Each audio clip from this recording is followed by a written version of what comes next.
crafty friends, Jen Cascell here. I am back with another design team project share and tutorial for Scrap Diva Designs. I made some really quick and easy Happy Mail packaging, and I did these really cute chip bags, and they're super fun and easy to recreate. I thought you might like to see how I do mine. So, as always, here is her website and all of the info on the back. Make sure to use that hashtag ScrapDivaDesigns for some amazing inspiration. And as always, if I've inspired you in any way, please feel free to use my coupon code JEN10 for 10% off your purchase at the shop. I super appreciate everybody who uses my coupon code and affiliate link. I do get a small kickback that helps me continue to create free content for you guys. So today we are going to be focusing on the double stitch heart nesting set, and you could do this with any of the double stitched sets. And right now I believe she has the heart. We also have the hexagon released this month and the arch set. So all of them would be really cool. You're just looking for that extra double stitched layer, and it adds a really fun design to it. So here is my first example, and I left this one open at the top because I wanted you guys to see what was inside it. These are kind of made to be like ripped open. You could just leave it open and clip it if you wanted to. It's totally up to you. I did this really cute charcuterie board, and it's really just a hanger for these adorable measuring spoons. And if you want to see how I did these, I did a full tutorial over on YouTube. They're just so stinking cute. I mean, look at how adorable those are. And I did the sprinkles on the outside as well as the inside, just so it looks like they were like overflowing. I just thought this was really, really cute. And this bow, of course, is Scrap Diva as well. And then I did another little embellishment here, and I have this on some foam, so you could just take this right off. This paper that I'm using has kind of a satin finish to it, so it should come off relatively easily. And then I just wanted to hang my little embellishment from the top so they could use this on their own. But so stinking cute. Love it.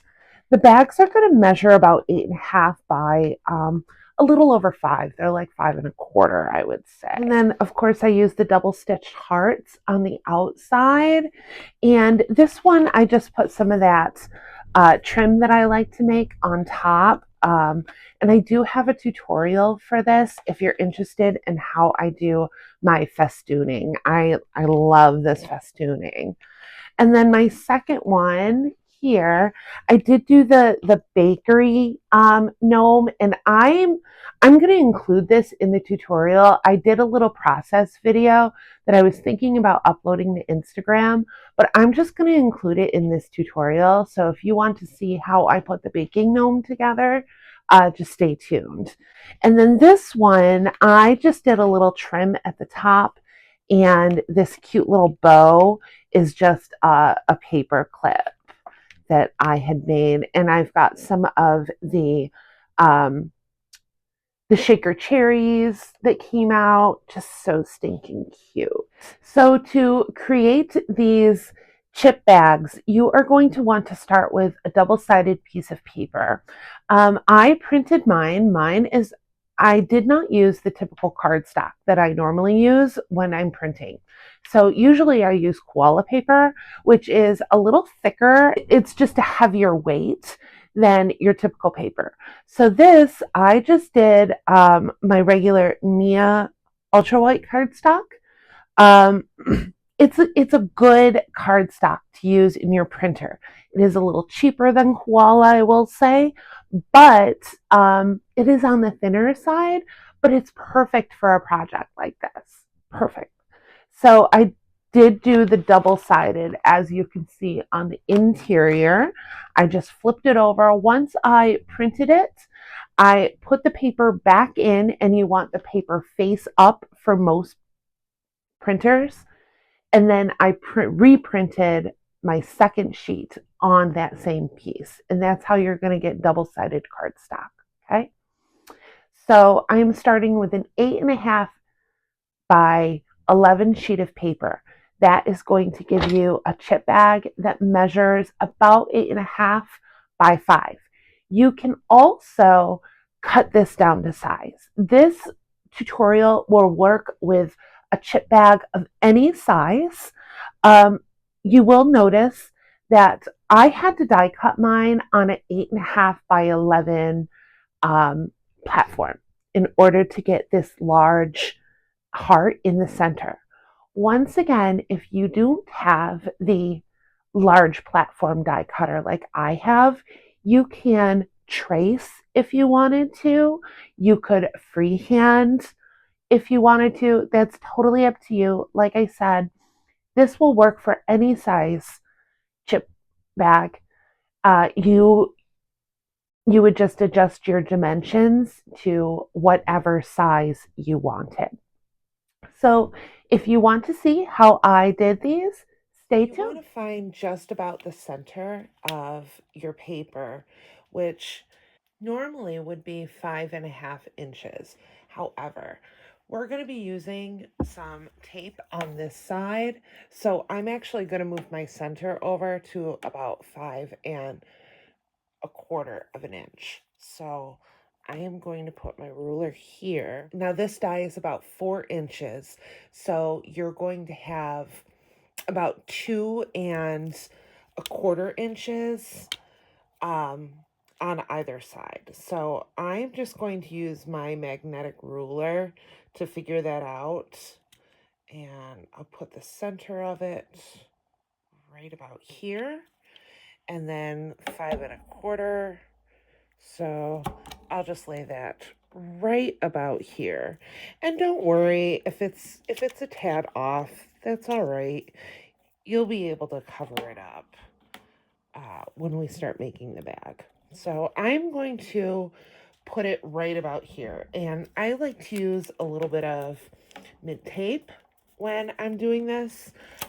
Mint tape is nice. I get it from scrapbook.com because it won't lift the print off your paper if you're using photo paper.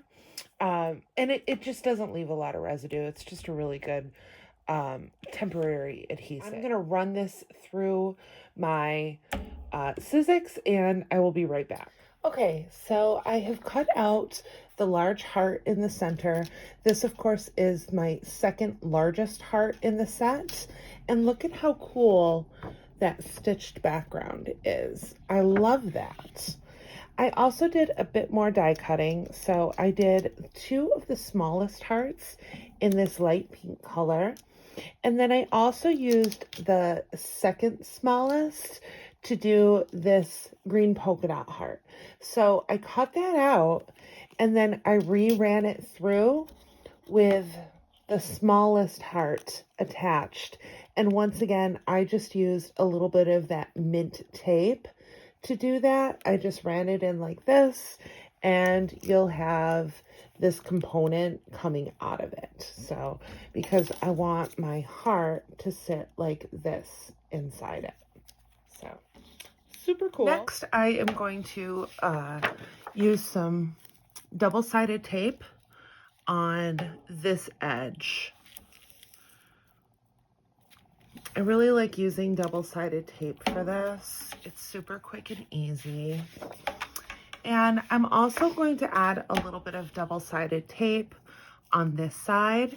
So I am going to just run the double-sided tape all along the bottom and all along the top as well. I've also taken the time to add a bit of double-sided tape around my heart. Next, you can use acetate for this, but I actually like, this is just a bag that I have in my stash. I am going to cut it down. I like to use something a little more flexible than acetate. Most of your acetates are going to be a little on the thicker side.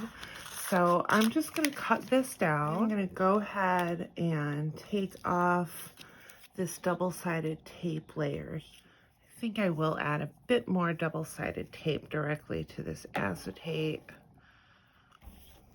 just so it doesn't lift when we're putting something inside of our chip bag. Now let's bring over this and center it.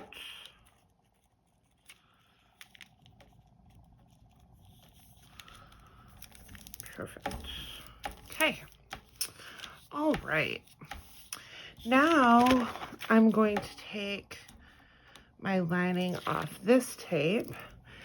Careful not to fold your edges. And I'm just going to move this a bit past. Make sure you're not folding these edges down. And meet in the middle. Okay. I'm still not breaking that edge. And this is what we have in the front. Perfect, right? Okay, now I can take my liner off at the bottom. Now I want to make sure that my heart is where I want it in the center. And I'm going to close up that bottom. I'm not doing anything to the top yet. I'm just going to close that bottom off. Okay. Now for this part, I have this crimper in my stash from a really long time ago, like when I first started crafting. But I've kept it in my stash because I use it every great once in a while. It's just kind of a fun tool to have. I'm sure you can find them cheap if you don't have one in your stash. Or you can just go ahead and make some score lines along the bottom. But this crimper is a fun little tool. I'm just going to place it right inside that crimper. I'm going to lock it and pull through. Just a couple. That's what you're going to get. Isn't that cool? Makes it look like a chip bag. Okay, so I'm gonna go ahead and put my little guy inside. So stinking cute. I'm just going to include a short process video of how I created the bakery gnome. It does have a lot of small components to it, so I just wanted to give you the general gist of how to put it together in case you were confused. It is sped up, so if you have questions, please don't hesitate to ask.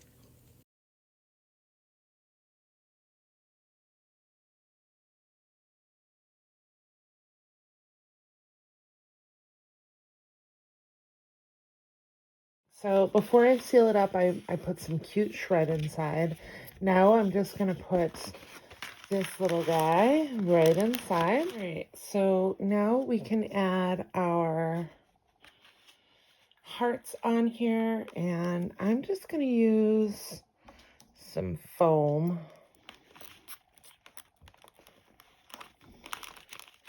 And once again, I'm going to use some foam to pop these up. Add this one right here.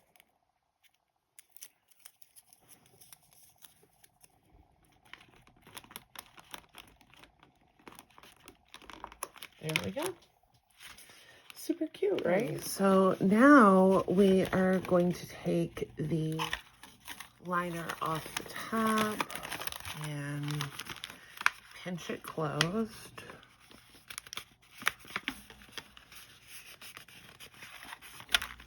Great.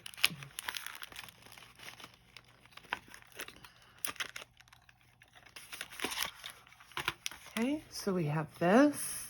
So now that I have it closed off, I went ahead and I added a strip of double-sided adhesive, and I'm going to add just a little bit of trim to my top. And I have this cute little bow clip that I'm going to pop up there. So cute and easy, you guys. This is such an easy and fun Happy Mail packaging idea. So cute. And once again, here is my first one. Absolutely adorable. Right. So cute. So thank you so much for watching. I super appreciate all of the love and support. If you use this tutorial, please tag me. I'd love to see how you're using it. And once again, head on over to Scrap Diva Designs. I know the stitched heart is in stock. Pick it up today before it sells out. You can use my coupon code JEN10 to save, and I will link everything in the description box. If you like this video, don't forget to give it a thumbs up and hit that subscribe button for more crafty content. I'll see you in the next crafty video. Bye!